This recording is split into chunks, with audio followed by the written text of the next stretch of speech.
Hello and welcome to another episode of Train Sim World 2, where I'm doing my best to drive virtual locomotives without causing major disaster.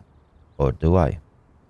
Before I begin today's episode, I would like to remind you to hit that subscribe button if you haven't done that already, and hit that bell button to turn on the notifications and stay up to date with my latest content.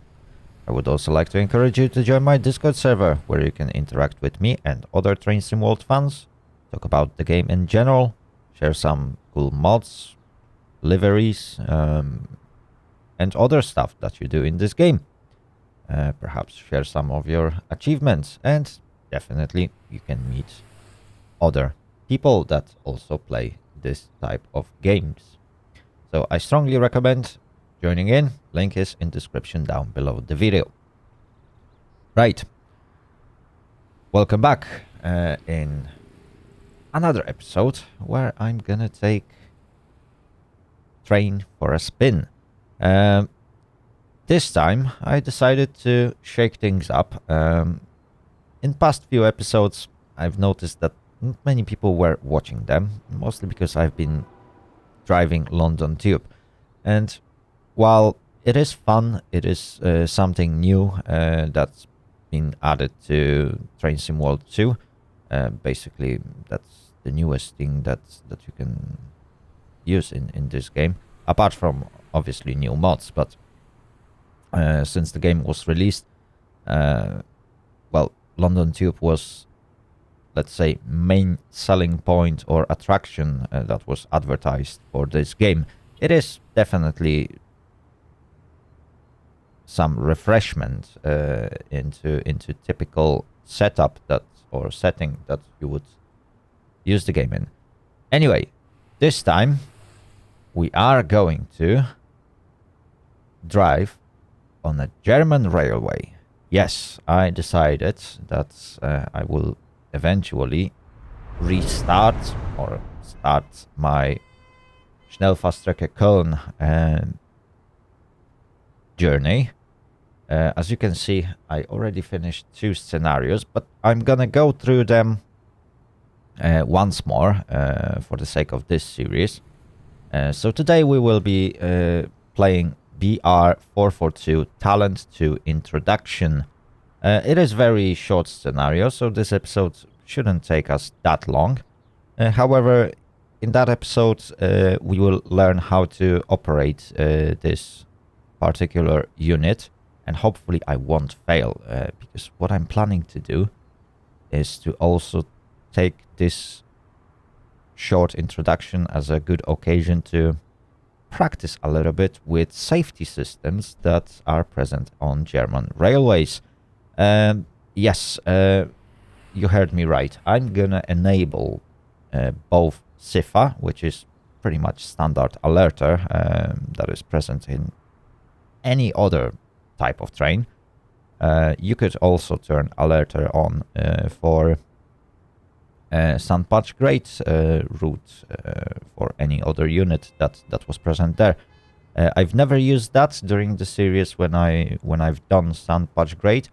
However, to spice things up and to eventually learn how to properly operate on rail services, I think turning on all those safety systems is, well, very appropriate. So that's how I'm gonna drive those trains. SIFA is one of the systems. Another system that is a little bit more, well, annoying and also rewarding is gonna be PZB, which is one of 2 well, semi-automated systems that are being used on German railways. The other one is LZB. However, Talent 2 is not equipped with that particular system, at least not in the game. I'm not sure if they do have that in reality. I don't think they actually do, because those trains never travel with a speeds exceeding 160 kilometers per hour. But definitely the dials are in the cab. I will show you where they are. But you can't turn them on, which is perhaps sad part. I'm not sure if that's something that Dovetail just haven't done, or if that's something that that is just not present in real trains. If there are any drivers of talent too, or this type of trains watching this channel, I would love to see your comments about those systems and how they actually work compared to how they work in the game. Anyway, let's jump in, let's crack on, and let's see if I can complete Talent 2 Introduction without making too many mistakes and critical errors.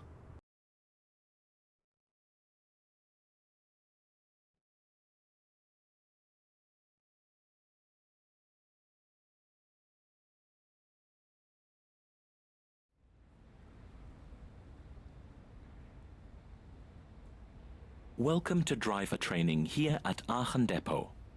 Here you will be taken through the operation of a BR442 Talent 2 electric multiple unit.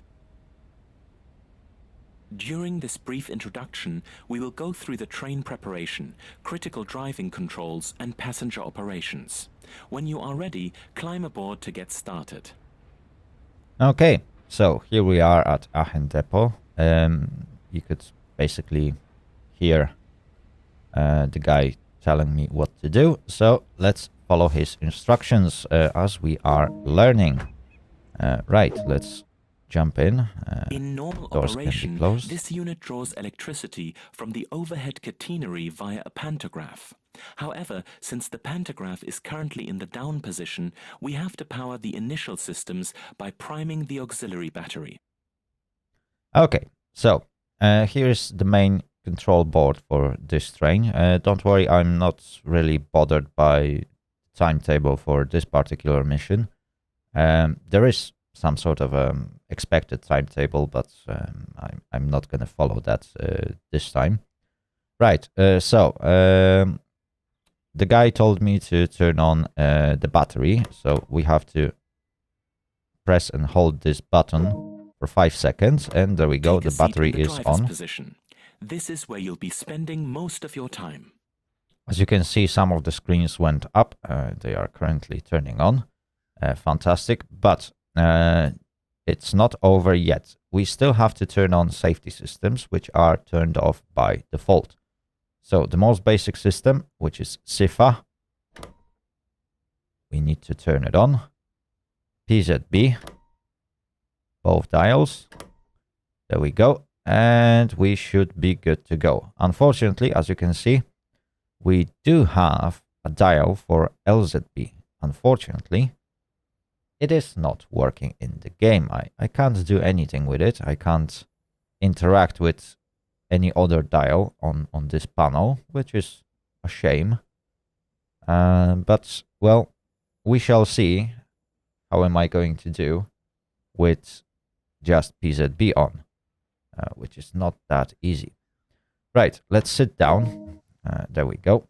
With power available, use the master switch to unlock the control desk and turn on the multifunction displays. There we go. So the master switch is located just here. Let me just zoom in. So let's turn it to one position. There we go. The reverser determines the direction of travel. So we can turn on the reverser. We can always use a keyboard shortcut for that. There we go. Now activate the pantograph so that it raises up and makes contact with the overhead catenary. Right. Same goes to pantograph. I can use keyboard shortcut, which I basically don't remember. Don't blame me. This game has very complicated controls. But you can always just raise it using this simple lever. And obviously, as soon as you raise the pantograph, which should now be visible, is it? Is it raised? I think it is raising, is it? Oh, it is raised. You can see it, well, not fully touching the catenary just yet. But let's see what's going to happen when we will just turn this dial. Set the exterior lights for normal operation. And yeah, the pantograph is still not touching the catenary. Well, maybe not exactly. Which isn't a big problem. I'm not sure why there are passengers inside the train, but well, that shouldn't be too much of a problem. Right, we have to set the headlights to high beam. Again, we can control the headlights both using keyboard shortcuts or using this small lever. So let's just push it to high position. There we go. This brake is generally not required during normal operation, but can be used in cases of emergency. Okay, so that's indirect brake. We pretty much won't be using that at all. We just can release that, as the guy said. Disengage the parking brake. And the parking brake. That's release, that's engage, and that is the test button, which doesn't work. So let's release it. There we go. Use the combined power brake handle to apply power and get going. Okay, so we are ready to go. We can now apply power. You can use the same controls as you would use for any other train. So A and D to apply or reduce the power. It is also a combined brake. So if you move the lever backwards, we will actually apply braking power. As you can see, the brake cylinder is reacting to us moving that. There we go. We just applied full brake. But we are not going to apply full brake. We need to release the brakes.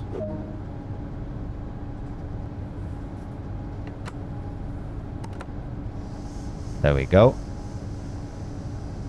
We are now releasing the brakes. We need to set it again to neutral position in order to fully release the brakes and apply power. And now that the power is applied, we will slowly gain speed. And that's where PZB is very useful. The speed limit of this particular bit of track coasting is a method used to efficiently maintain speed there we and go. reduce motor stress and maintenance requirements. There we go. We can let the train Apply a small coast. amount of brake force to achieve a comfortable and safe stop. Okay. So if the explanation is over, that was SIFA. You can reset it using Q button. We can also reset the alerts, even though they are not needed. Anyway, when it comes to PZB, it's a pretty tricky system because you get no notifications about PZB until it actually engages emergency braking, which is a little bit annoying.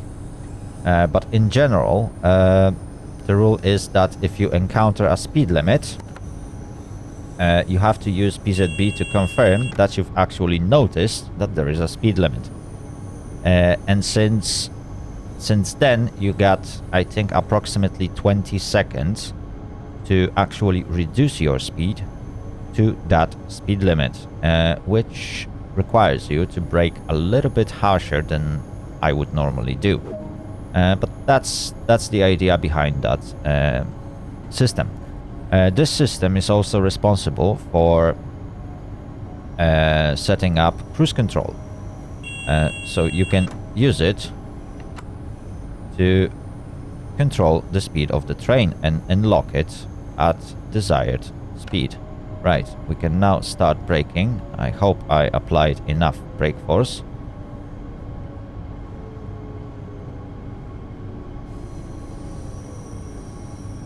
Okay. Let's open the doors. To ensure all is safe before unlocking the doors. Let's set the reverser to neutral, and the passengers are now loading. Controls for the doors are here.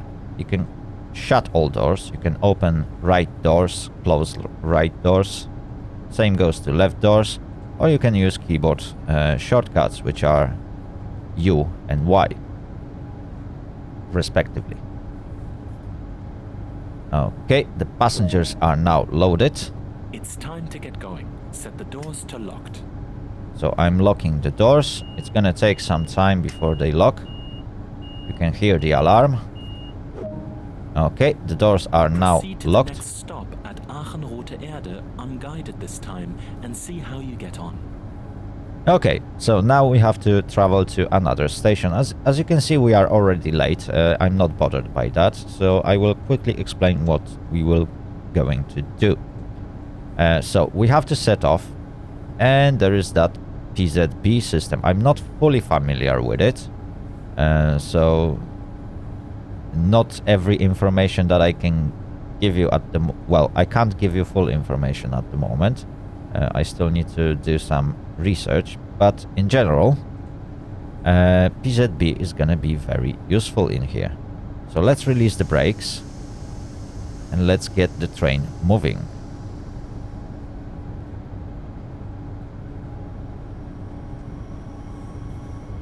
Okay, we already got the train moving. Now we can engage the cruise control by pressing Control and what was that? Control and R.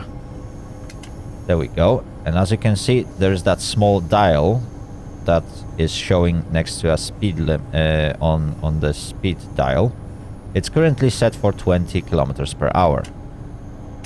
But since the speed limit on this particular bit of the track is 40, we can just increase it and the train will follow. There we go. We can now travel at 40 kilometers per hour. And we shall continue with that speed until we hit the next speed limit. Where do you find speed limits? Well, sometimes they are present underneath the lights. At least that's the information what the speed limit is going to be. That was again SIFA. But the speed limit boards are here, those small square ones next to the track, which is currently saying 10. And that means the new speed limit is 100 kilometers per hour. Let's let the train pass fully into the speed limit zone. Now we can increase our speed.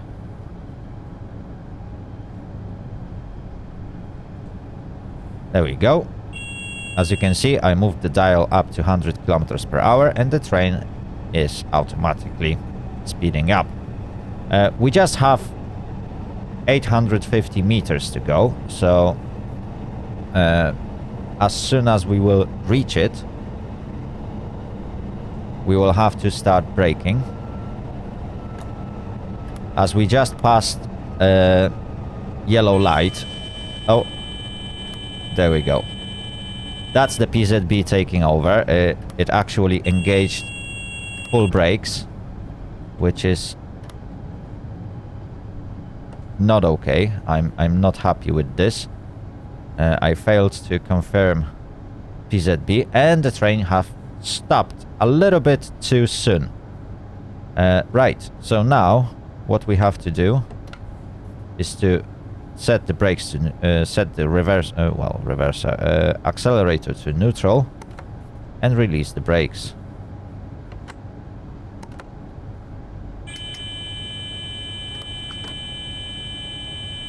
Come on. We just have to reset the PZB first. There we go. As you can see, the PZB can be really annoying. The next speed limit is 25 kilometers per hour. As soon as we hit that, the PZB will again attempt to hit the brakes. Okay, brakes are now released. Let's pull into that platform. We are terribly late. But, well, it is something that I will have to practice in order to get it right. And that's the idea of this interruption of London Underground Bakerloo line. Those safety systems on German trains are exceptional. They can be very annoying, as you can see. It is annoying when your train starts to stop without your control. but it is very rewarding when you finally get it right. And that is the goal of this particular, let's say, mini series that I'm gonna do.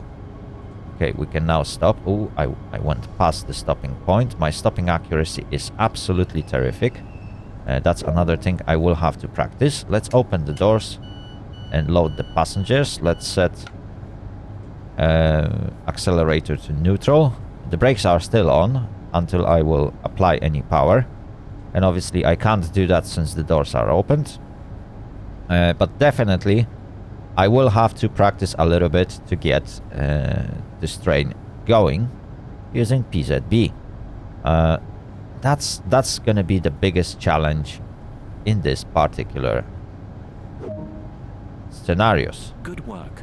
That concludes all of the basics of operating this train.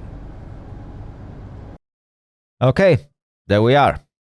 I probably, yeah, I didn't get a gold medal because I messed it up with PZB. I also didn't follow the speed limits. My stopping accuracy was absolutely terrific, 4 and 13 meters. But that is definitely something I will have to practice with.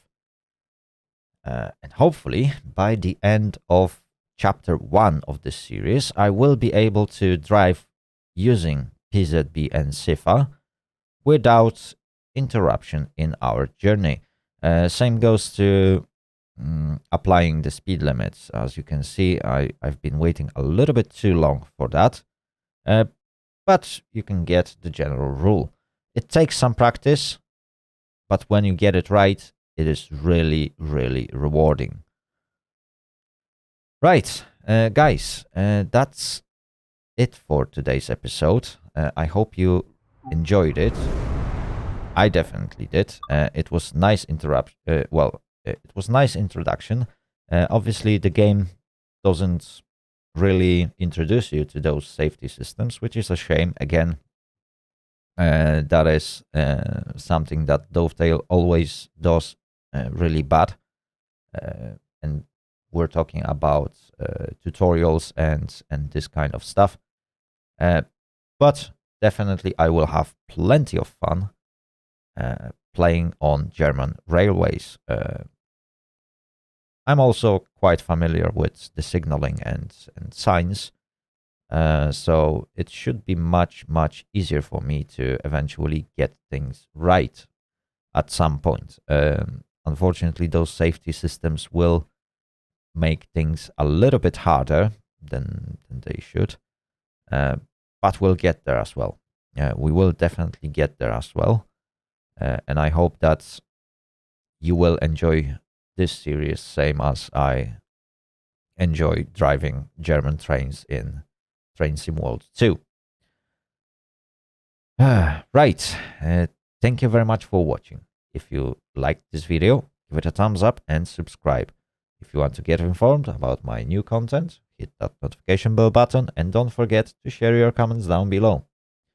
I also want to remind you once more to join my Discord server, where you can find new friends, share some of your own stories and cool adventures along the railway, and many more. Have a great day, and I catch you next time.